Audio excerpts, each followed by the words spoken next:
ভাই আমরা 9 নাম্বার কোয়েশ্চেনটা একটু পড়ি, তারপর হচ্ছে আমরা এটা অ্যান্সারে যাব।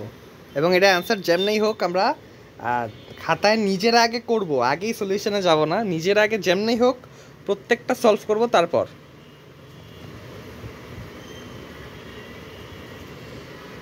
ওকে, সো আই গেস হয়ে গেছে। ভিডিও পজ করে নিছিলে তোমরা সবাই। এবার হচ্ছে আমরা অ্যান্সারে আসি। সো এবিসি এবং হচ্ছে এক্স ওয়াই জেড। হ্যাঁ, তো কোশ্চেনে যা যা ইনফরমেশন আছে জাস্ট বসাই। হ্যাঁ, সো কোশ্চেনে যদি জাস্ট বসাইতে থাকো, আমি কোশ্চেন একটা একটা পড়ছি আর বসাইছি।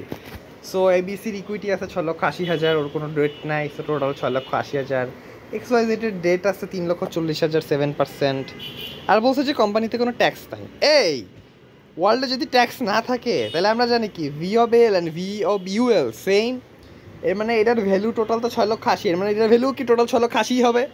তো 3,40,000 ডেট কোশ্চেনে দেওয়া আছে, আর টোটাল জানি 6,80,000, এর মানে ইকুইটি অবশ্যই 3,40,000। এটা বুঝে নিলাম আমরা আর কি। আর বলা আছে ইবিএটি 67,000, দুইটাতেই সেম। সো এই নাম্বার কোয়েশ্চেনে বলছে রিকো ওর 41,000। আচ্ছা, এই আমরা এই কোয়েশ্চেনটা হচ্ছে 13th এডিশন থেকে দেখতেছি, ঠিক আছে?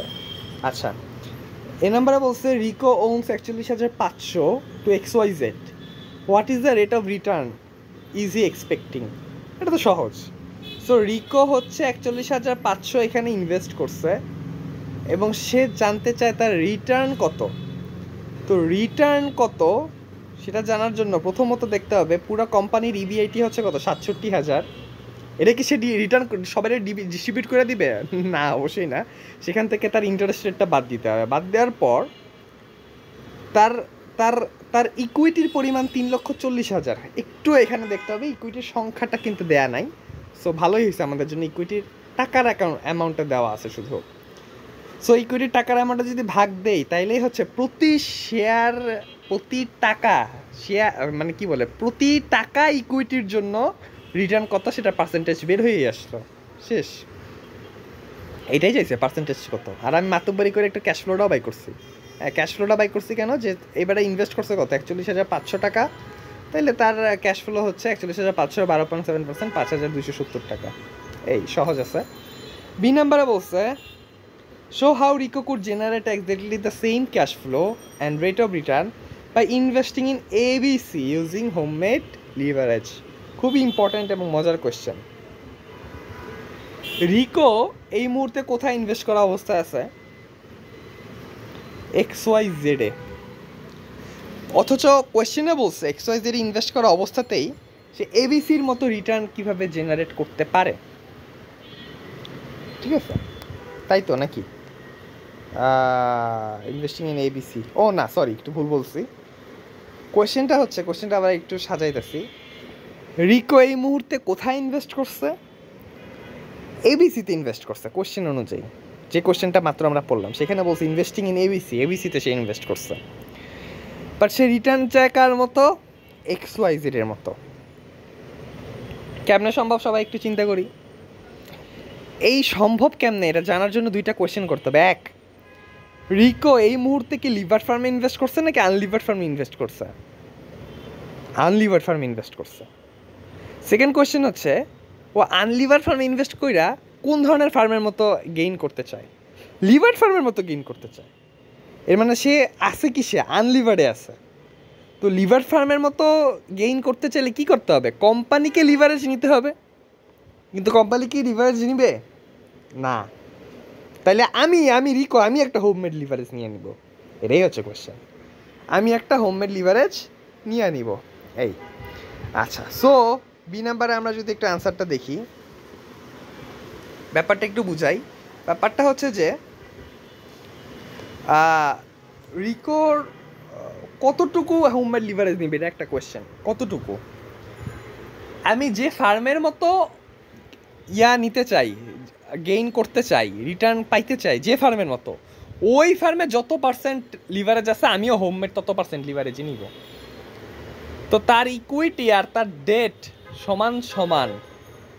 তার ইকুইটি এবং আর তার ডেট কি সমান সমান। তাহলে অ্যাজ এ রিকো আমার ইকুইটি কত বলা আছে কোশ্চেনে? আমার ইকুইটি এই নাম্বারে বলা আছে 41,500। এর মানে আমি আরও 41,500 কি নিব? ডেট নিব, সেম ডেট ইকুইটি, কারণ ডেট ইকুইটি রেশিও সেম রাখতে হবে।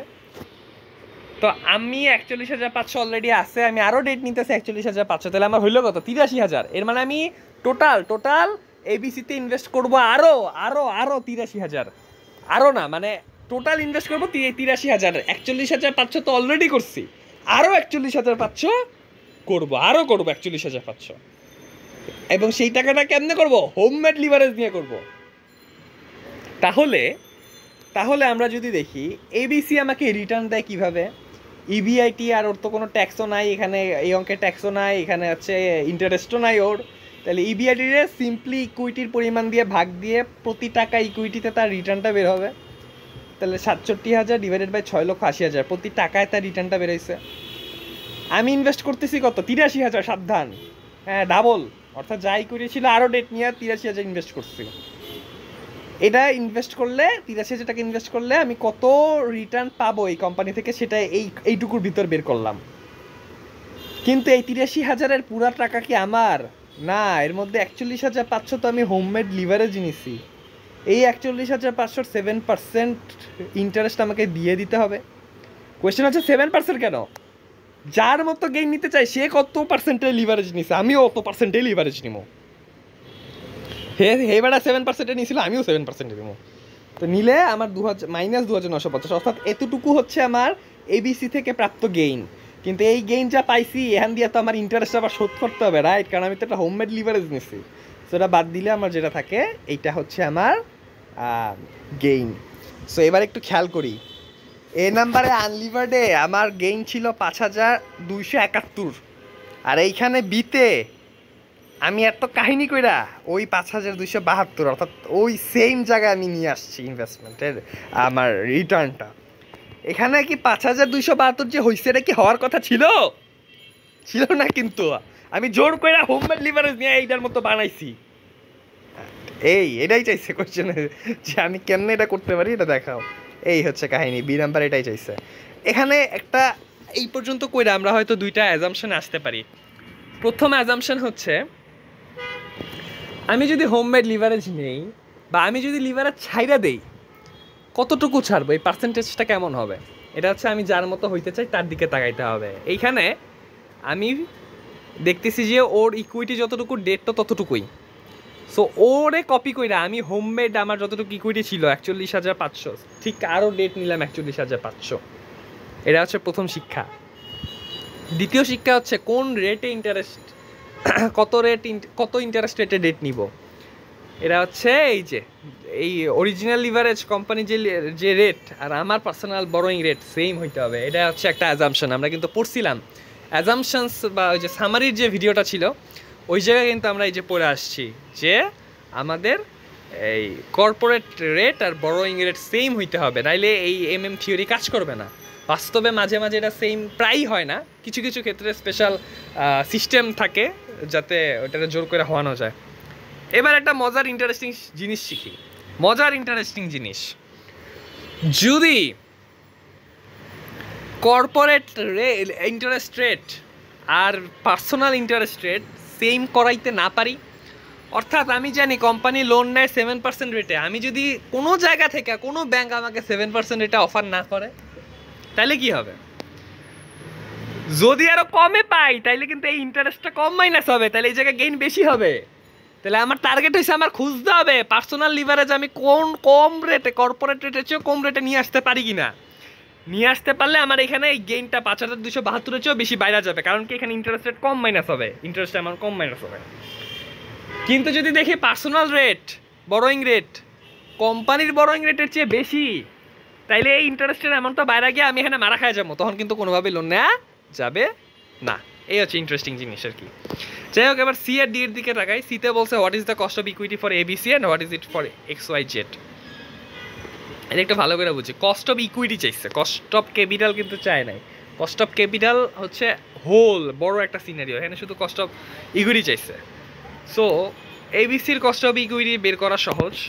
কস্ট অফ ইকুইটি কেমনে বাই করে, যে ভাই কস্ট অফ ইকুইটি মানে হচ্ছে আমি যে ইকুইটিটা নিছি এর বিপরীতে আমার কত টাকা দেওয়া লাগতেছে। 6,80,000 টাকা নিছি, এর বিপরীতে 67,000 টাকা দেওয়া লাগতেছে। এবার পার্সেন্টেজে বের করো তো, তাহলে কত পার্সেন্ট দেওয়া লাগতেছে? 67,000 ডিভাইডেড বাই 6,80,000, এই ইকুয়াল টু 2.8%। এইটা এবিসির cost of equity, cost of কি ইকুইটি। আবার এটাই তার কস্ট অফ ক্যাপিটাল বা weighted average cost of capital, কারণ তার কোনো ডেট নাই, এই একটাই তো আছে, রাইট। এই আর XYZ এর ক্ষেত্রে কি হবে, XYZ এর কস্ট অফ ইকুইটি কত, এখানে কি করছিলাম 67,680,000 দিয়ে ভাগ দিছি। এই তীর চিহ্নটা এখানে যাবে না, মানে আমি যে এই যেটা বুঝাইলাম এইমাত্র যে কস্ট অফ ইকুইটির জন্য 67,000 ইকুইটি দিয়ে ভাগ দিতে হয়েছে, ইকুইটি এখান থেকে। হ্যাঁ, সেমভাবে মনে দিচ্ছে তাহলে 67,000 3,40,000 দিয়ে ভাগ দিব, খুবই সত্য কথা। কিন্তু একটু এডিট আছে, এই 67,000 তো তুমি এখনই বন্টন করবা না ব্রো, তুমি তো লোন নিচ্ছো, তোমার ইন্টারেস্ট রেটটাকে পরিশোধ করে নিতে হবে ব্রো।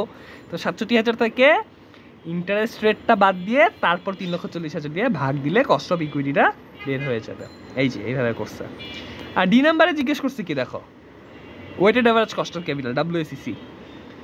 সো এবিসির কিন্তু আর WACC আলাদা বের করার কিছু নাই, ওর আছেই একটা ইকুইটি। সো ওর কস্ট অফ ইকুইটি যেটা ওটাই ওইটাই weighted average cost of capital. But XYZ এর কিন্তু আছে, XYZ এর দুইটা। সো XYZ এর আমরা কেমনে বের করব, তো XYZ এর ওয়েটেড অ্যাভারেজ কস্ট অফ বের করার জন্য ওর দুইটা কস্ট অফ ক্যাপিটাল জানতে হবে, একটা হচ্ছে KE আর একটা হচ্ছে কত KD। KD বলে দিছে 7%, আর KE কিন্তু একটু আগে আমরা বের করছি। হ্যাঁ, কত পার্সেন্ট যেন বের করছি একটু দেখে আসি, ওয়েট, এই 12.7% একটু আগে বাই করছি। তাহলে 12.7 আর 7%, তার দুইটা কস্ট অফ ক্যাপিটাল আছে, তার দুইটা ক্যাপিটাল সোর্স আছে। অ্যান্ড কোনটার কত পার্সেন্ট, ইকুইটি 3,40,000, 6,80,000 টোটাল। তাহলে টোটালের ইকুইটি কত পার্সেন্ট, 50%। টোটালের ডেট কত পার্সেন্ট, 50%। এর মানে প্রত্যেকের এভারেজ আমি যখন করতে যাব তখন হচ্ছে আমার এই 50% নিতে হবে। 7-এ নিলাম 50% আর 12.7-এ নিলাম 50%, তাহলে weighted average cost of capital বের হয়ে গেল। এটাই যদি বাই চান্স এটা 3,40,000 না হয়ে এটা 3 লক্ষ হইতো আর এটা হইতো 3,80,000, তাহলে আমার দেখতে হইতো যে 3,06,80,000 কত পার্সেন্ট, 3,80,000 6,80,000 কত পার্সেন্ট। এইটার যত পার্সেন্ট তার সাথে গুণিত 7, এরা যত পার্সেন্ট তার সাথে গুণিত 12 পয়েন্ট কত যেন যেটা বাই করছি সেটা। এই মোটামুটি হচ্ছে আমাদের শেষ হয়ে গেছে 9 নাম্বারটাও।